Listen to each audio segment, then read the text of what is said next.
Hey guys, and welcome back to this channel. In this video I'll be showing you guys how you can easily remove a background on a video and replace it with another background. So just select the video of your choice. I'm just going to select this one, and then to remove background I'm just going to select cutout and select auto cutout.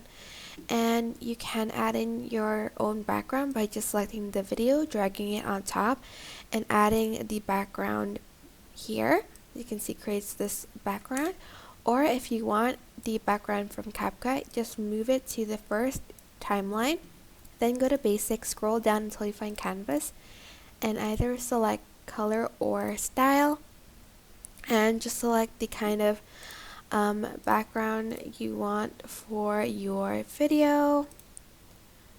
For instance, like that one or this one. It's totally up to you which one you want.